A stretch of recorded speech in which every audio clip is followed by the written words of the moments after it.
మహిళల కోసం central bank of India ఇప్పుడు మీకు అందిస్తోంది గృహ రుణం. అతి తక్కువ వడ్డీ రేట్లకే ప్రత్యేక సెంట్ గృహలక్ష్మి. పూర్తి వివరాలకు వెంటనే సంప్రదించండి 18003030.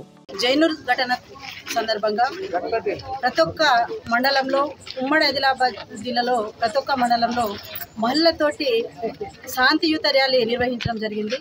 ఏదైతే నీలబాయికి జరిగినటువంటి ఘటన చాలా బాధాకరమైన విషయము. నిజానికి ఆ అవ్వ ఈరోజు తిరిగి వచ్చిందంటే మా యొక్క ఆదివాసుల దేవతలందరూ ఆశీర్వాదం ఉంది కాబట్టి అమ్మ తిరిగి వచ్చింది. లేకపోతే ఆమెకు ఏదో రోడ్ యాక్సిడెంట్ అని చెప్పేసి చిత్రీకరిస్తుండే. కానీ నిజాయితీ అమ్మ, తనకు అన్యాయం జరిగింది, దేవుళ్ళు ఉండరు కాబట్టి బయట వచ్చిన తర్వాత ఎవరైతే షేక్ మగ్దూమ్ అనే వ్యక్తి అత్యాచారానికి పాల్పడటానికి అయ్యి మళ్ళీ నా బండారం ఎక్కడ బయట పడతాడని చెప్పేసి ఆమెను హత్య చేయడానికి ప్రయత్నం చేసిండు. కానీ ఆ తల్లి దేవుళ్ళ ఆశీర్వాదం ద్వారా ఈరోజు బయటకు వచ్చింది. కాబట్టి ఈరోజు యావత్ మహిళలందరూ కూడా ఒకటే కోరుకుంటున్నారు, ఆ ముద్దయ్య ఎవరైతే ఉన్నారో, ఆ నిందితుడు ఎవరైతే ఉన్నారో ఖచ్చితంగా అతనికి పాస్పోర్ట్ ద్వారా ఖచ్చితంగా ఉరి తీయాలి. లేని పక్షంలో మహిళలు ప్రతి ఒక్క, ఇక్కడ కుల మత భేదం ఏది లేదు. ఎందుకంటే తెలంగాణ రాష్ట్రంలో చూస్తే ప్రతి ఒక్క మహిళకి రక్షణ లేకుండా పోయింది. ఎక్కడ చూసిన భయం భ్రతులతో చిన్నపిల్ల, స్కూల్కి వెళ్ళే పిల్ల నుంచి ఉద్యోగం వెళ్తున్నటువంటి మహిళ, ప్రతి ఒక్క మహిళ ఈరోజు భయాందోళనకు గురవుతున్నారు. ఏ పొదల వెనకాల ఎవరు దాగున్నాడో, ఏ లంజ కడుకున్నాడో అని చెప్పేసి భయానికి గురవుతుంది. కాబట్టి నేను ప్రభుత్వానికి విజ్ఞప్తి చేసేది ఒకటే, గౌరవనీయులు పెద్దలు ముఖ్యమంత్రి గారు మా తెలంగాణ రాష్ట్రంలో మహిళలకి రక్షణ ఇవ్వండి, మహిళలకు ప్రొటెక్షన్ ఇవ్వండి.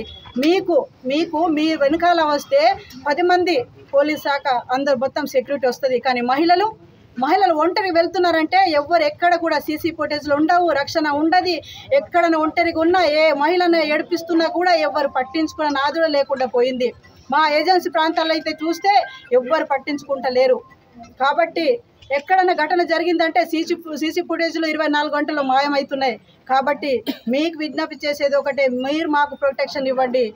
వేళల ఆదివాసుల మా మహిళల రక్షణకు మీరు ఉంటారని చెప్పేసి మీరు మాకు ప్రొటెక్షన్ ఇస్తే మేము అన్నల్లాగా కొలుస్తాం, అన్నల్లాగా దీవిస్తాం, అన్నల్లాగా భావిస్తాం. కానీ ఈరోజు రక్షణ లేకుండా పోతుంది. కాబట్టి పదే మేము అదే కోరుకుంటున్నాము. ముద్దయ్య ఎవరైతున్నాడో ఖచ్చితంగా అతనికి శిక్ష విధించేంత వరకు, అతను ఒకవేళ బయట కనుక వస్తే మహిళలందరం కూడా, ప్రతి ఒక్క మహిళ ఒకటే మాట అంటున్నారు, బట్టలు ఊడదీసి అతనికి అడ్రస్ లేకుండా కొడతామని చెప్పేసి ప్రతి ఒక్క మహిళ నుంచి వస్తున్నటువంటి ఆవేదన. కాబట్టి ఈరోజు మీడియా ద్వారా నేను తెలియజేస్తున్నాను, ఖచ్చితంగా అలాంటి వాళ్ళు ఎవరైనా, తాగబోతు వెధవలు ఎవరైనా ఉన్నా కానీ ఖచ్చితంగా అలాంటి వాళ్ళని శిక్షించాలని చెప్పేసి పదే కోరుకోవడం జరుగుతుంది. మరిన్ని వీడియోస్ కోసం ఛానల్ ని సబ్స్క్రైబ్ చేయండి, లేటెస్ట్ అప్డేట్స్ కోసం వాట్సాప్ ఛానల్ ని ఫాలో చేయండి, అండ్ లింక్ డిస్క్రిప్షన్ లో ఉంది.